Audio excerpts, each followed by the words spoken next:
시청자 여러분 안녕하십니까? 12월 28일 목요일 JCN 모닝 뉴스입니다. 갑진년 2024년 새해가 얼마 남지 않았습니다. 새해에는 울산시청이 어떻게 바뀌고 어떤 새로운 시책들이 추진될까요? 새해 달라지는 시책과 제도에 대해서 전우수 기자가 정리했습니다. 울산시가 내년에 달라지는 제도와 시책으로 경제산업과 문화관광 등 6대 분야 79건의 사업을 발표했습니다. 먼저 조선업 협력사 근로자의 이직률을 줄이고 구인난을 해소하기 위해 조선업 재직자 희망 공제 사업이 신설됩니다. 조선업 협력사 재직 근로자가 월 8만 원가량을 2년 동안 총 200만 원을 납입하면 지자체와 원청, 고용부 등이 600만 원을 보조해 모두 800만 원을 수령할 수 있도록 한 제도입니다. 전체 사업비만 371억 원에 달합니다. 수산업과 어촌의 공익 기능을 수행하는 어업인에 대해 연 60만 원을 지원하는 어민수당도 신설됩니다. 현행 월 35만 원에서 70만 원이던 영아수당이 1월부터 월 50만 원에서 100만 원으로 늘어납니다. 반려동물과 함께하는 문화축제로 10월 중에 태화강 국가정원에서 울타리 페스티벌이 열립니다. 구 종합체육관을 헐고 신축 중인 복합공간 종합이노베이션센터가 9월이면 개관합니다. 다목적 체육관을 비롯해 어린이와 청소년 도서관과 코딩 교육, 창업공간 등이 들어섭니다. 새로운 관광 인프라 조성을 위한 태화로 용금소 스카이워크 사업이 내년 4월 착공해 연말 준공을 목표로 추진됩니다. 광역시 승격 이후 처음으로 울산 시내버스 노선 체계가 전면 개편됩니다. 중복도는 장거리 등 불합리한 노선을 개선하기 위해 시내버스 179개 노선이 정비되고 관광 밀착형 노선과 직행 좌석버스 확대 등 맞춤형 노선이 신설돼 내년 8월부터 시행됩니다. 차량가액 8천만 원 이상의 법인 업무용 승용자동차 전용판 색상이 연두색으로 바뀌게 돼 업무용 자동차의 사적 사용을 막습니다. 이 밖에 7급 이상 공무원 시험 응시 연령이 20세 이상에서 18세 이상으로 하향 조정돼 공직 진출을 희망하는 수험생의 응시 기회가 확대됩니다. 또한 울산에 6개월 이상 거주한 19세에서 39세 청년에게 어학시험과 자격증 시험 응시료 지원 사업이 신설돼 청년의 구직 활동을 돕습니다. 삼산 여천 쓰레기 매립장의 파크골프장과 대양암공원 해상케이블카 개발 사업이 2025년 완공을 목표로 내년 상반기 착공합니다. 달라지는 제도와 시책들에 대한 자세한 내용은 울산시 누리집을 통해 알 수 있습니다.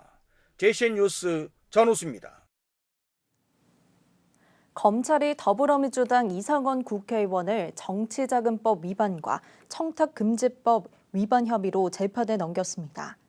울산지검은 어제 제7회와 8회 지방선거에 울산 북구 비례대표 구의원 후보 공천의 대가로 A씨로부터 4,100만 원을 받은 혐의로 이 의원을 불구속 기소했습니다.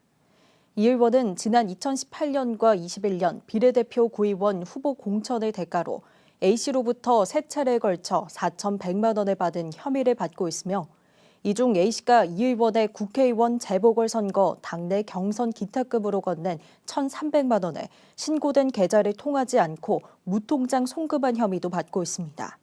검찰은 2018년 국회의원 재보궐선거 당시 선거대책본부장과 후원회장, 회계 책임자였던 이 의원의 친아들과 이 의원에게 청탁한 A씨 등 4명도 재판에 넘겼습니다. 중구 병영 막창거리와 남구 3호 곱창거리가 행정안전부가 주관하는 공모사업에 각각 선정됐습니다. 병영 막창거리는 행안부 2024년 생활권 보행환경 종합정비사업 대상지로 선정돼 소방안전교부세 25억 원 등 50억 원을 들여 오는 2026년까지 3.2km 구간에 인도를 설치하고 주차장 등을 정비할 예정입니다. 3호 곱창거리는 행안부 2024년 간판 개선사업 대상지로 선정돼 국비 6천만 원 등 1억 원을 들여 내년 12월까지 특화거리 조성의 일환으로 노후 건축물과 간판 등을 정비하게 됩니다. 울산에서 진행 중인 각종 대형 건설 사업장의 지역 업체 하도급률이 올해 처음으로 30%를 넘어선 것으로 나타났습니다.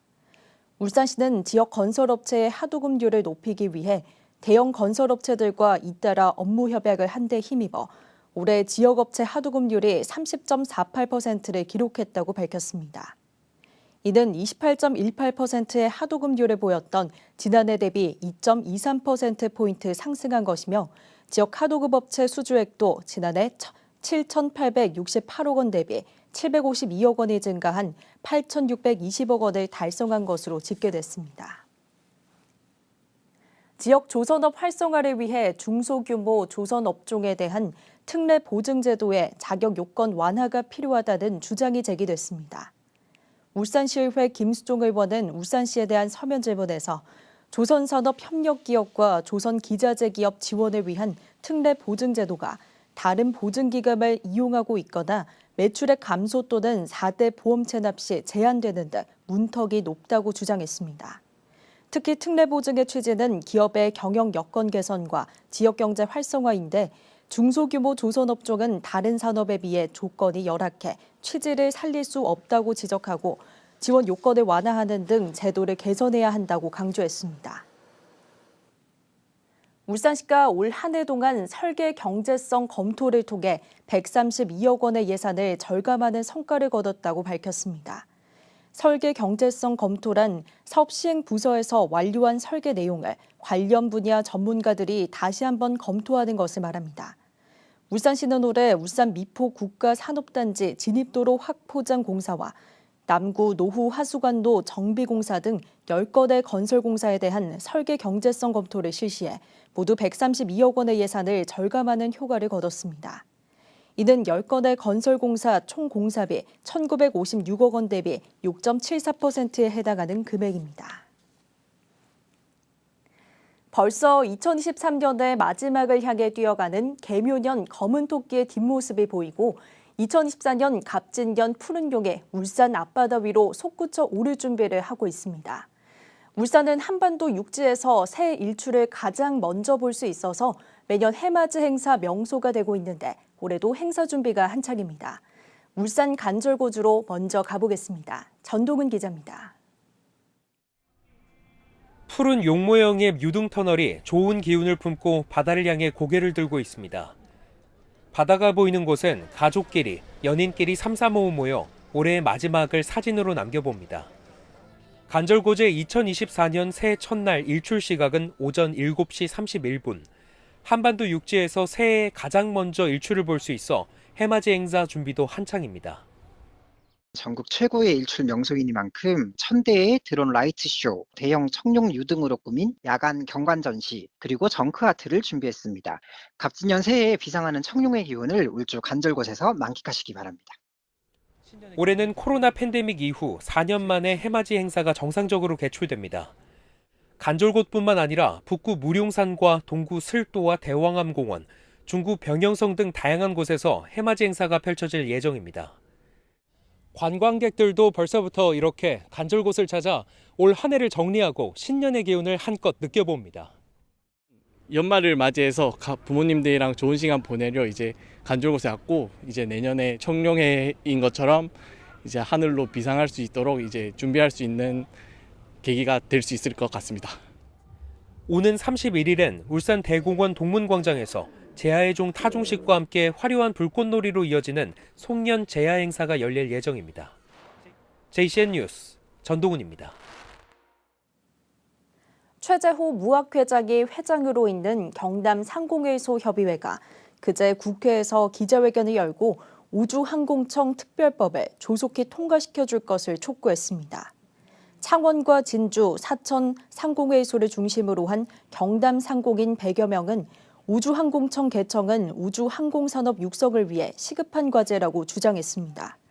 최재호 협의회장은 우주항공청 설립은 정책의 대상이 아니라 우리나라 우주산업 100년 대계의 시작이자 국가 균형 발전의 실천이라는 대승적인 시각으로 바라봐야 한다고 강조했습니다. 우주항공청을 경남 사천에 설치하자는 내용을 담은 특별법은 지난 4월 정부안이 국회에 제출됐지만 아직 상임위 문턱을 넘지 못하고 있습니다. 정부가 모빌리티에 대한 지원을 강화하는 추세에 맞춰 울산에도 모빌리티 특화도시 지정을 위한 준비 작업이 필요하다는 주장이 나왔습니다. 울산연구원 울산공공투자센터 조미정 박사는 울산 도시환경 브리프에서 지난해 모빌리티 혁신법이 제정 시행되는 등 모빌리티에 대한 정부 지원이 강화되고 있어 모빌리티 서비스에 대한 실태 조사와 함께 모빌리티 특화도시 지정을 위한 준비가 필요하다고 주장했습니다. 조 박사는 특히 도시계획 단계에서부터 모빌리티 서비스를 구현할 수 있도록 신도시 개발 시 모빌리티 특화도시 지정이 요구되며 급성장하고 있는 모빌리티 산업에 대한 대응을 위해 전문 인력 양성기관 운영이 필요하다고 강조했습니다. 진장지구 쇼핑단지 활성화를 위한 용역 최종 보고회가 어제 북구청에서 열렸습니다. 보고회에서 용역 수행기관인 울산연구원은 4개 전략과 11개 중점 사업, 그리고 이를 실현하기 위한 31개 세부 사업이 담긴 종합 청사진을 제시했습니다. 북구청은 특히 진장 디플렉스를 새로운 쇼핑 관광 마케팅 소통 공간으로 활용해 진장동 일대 침체된 상권을 활성화시킬 계획입니다. 울주군은 어제 울산 울주 지역 자활센터와 울주군 해뜨비 생활민원기동대 위수탁 협약을 체결했습니다. 지난해부터 운영하고 있는 해뜨미 생활민원기동대는 전구 콘센트 교체와 세면대 배관 막힘 처리 등 가정에서 발생하는 작은 생활 불편을 해결해주는 서비스로 전문 기술을 갖춘 기동대원과 자활센터 직원들이 함께 조를 이뤄 활동합니다. 해뜨미 생활민원 기동대의 출동 건수는 지난해 5천여 건에서 올해는 11월 기준 7,600여 건으로 크게 늘었으며 민원 가구는 기초수급자와 장애인, 독거노인 등 사회 취약계층의 전체 출동 건수의 81%를 차지했습니다. 또 내년부터는 직장인과 맞벌이 가정을 위해 야간에도 운영할 계획입니다. 울산시는 어제 시청 상황실에서 일자리 창출 우수 강소기업 인증패 수여식을 개최했습니다. 올해 일자리 창출 우수 강소기업에는 주식회사 호명 등 10개사가 선정됐으며 이들 기업에는 2년간 우수 강소기업 인증과 함께 기업별로 2천만 원의 근무 환경 개선금이 지원됩니다. 또한 경영안정자금 융자지원 금리 우대와 통상 지원시책 가점 부여, 세무조사 유예 등 특전도 제공됩니다.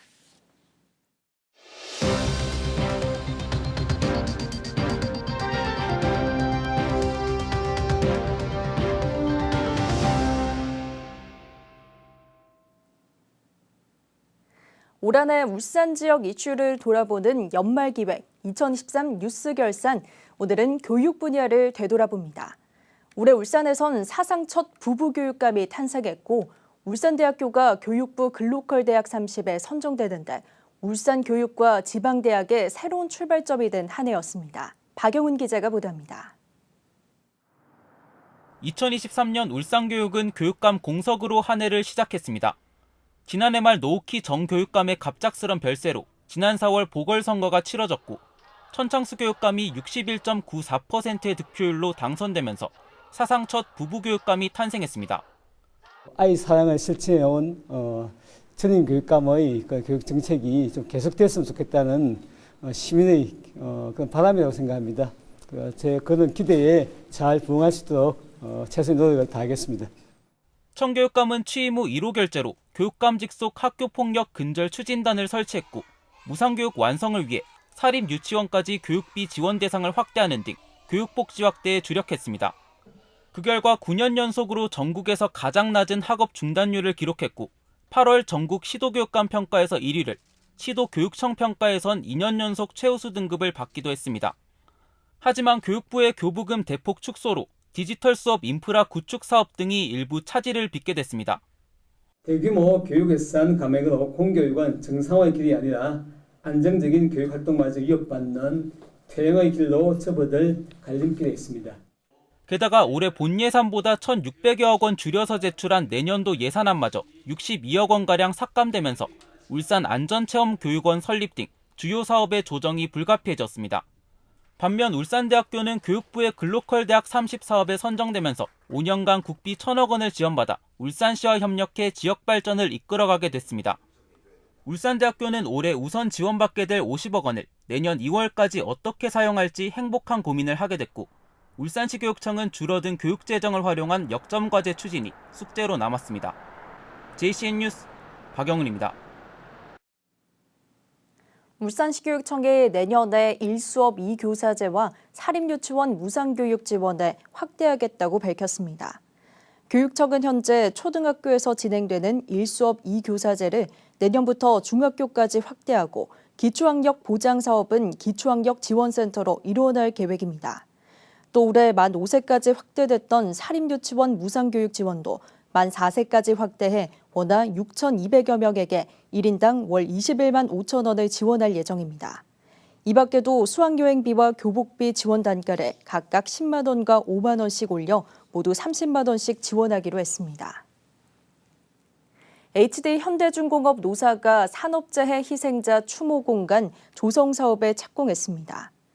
그제 현대중공업 통합안전센터 앞에서 열린 착공식에는 금속노조 현대중공업 지부 정병천 지부장 등 집행 간부와 HD 현대중공업 노진율 대표이사 등 회사 관계자들이 참석했습니다. 산업재해 희생자 추모 공간은 현대중공업 노조가 지난 94년부터 줄곧 요구해 오다가 올해 단체 교섭에서 합의한 것으로 내년 5월에 완공될 예정입니다. 남구청은 재산세가 체납된 신탁 부동산에 대한 물적 납세 의무 지정 제도를 이용해 체납세 7억 7천만 원을 징수했다고 밝혔습니다. 물적 납세 의무는 신탁 재산의 위탁자가 재산세를 체납한 경우 납세 의무자가 다른 재산에 대해 체납 처분을 해도 징수할 금액에 미치지 못할 때 신탁회사에 납세 의무를 부여하는 제도입니다. 남구청은 지난 2021년부터 75개 업체 1,537건의 과세건에 대해 물적 납세 의무를 지정했습니다. 울산 사회복지공동모금회는 어제 시의회 3층 대회의실에서 2023 이웃사랑 유공자 포상식을 개최했습니다. 이번 포상식은 올 한 해 지역사회 나눔 문화 확산을 위해 노력한 유공자를 발굴해 감사의 뜻을 전하기 위해 마련됐습니다. 포상식에서 근로복지공단이 국무총리 포상을, 롯데 삼동복지재단과 하연관 동울산 새마을금고 감사가 보건복지부 장관상을 수상했습니다. 또 한수원 세울본부 등 16개 단체와 개인이 시장상을, 문수 청소년센터 등 5개 단체와 개인이 실회 의장상을 받는 등 40여 개 단체와 개인에 대한 포상이 있었습니다. 동강병원이 보건복지부가 주관하는 2023년 전국 응급의료기관 평가에서 A등급을 받아 물산 1위를 차지했습니다. 이번 평가는 전국 130개 지역 응급의료센터를 대상으로 지난해 7월부터 올해 6월까지의 운영에 대한 종합적 평가로 이루어졌습니다. 동강병원은 이번 평가에서 책임 있는 배후 진료 부분에 대해 높은 평가를 받아 14년 연속 A등급이라는 성과를 이뤄냈습니다. 자, 이쌤 모닝뉴스를 마칩니다. 함께해 주신 여러분 고맙습니다.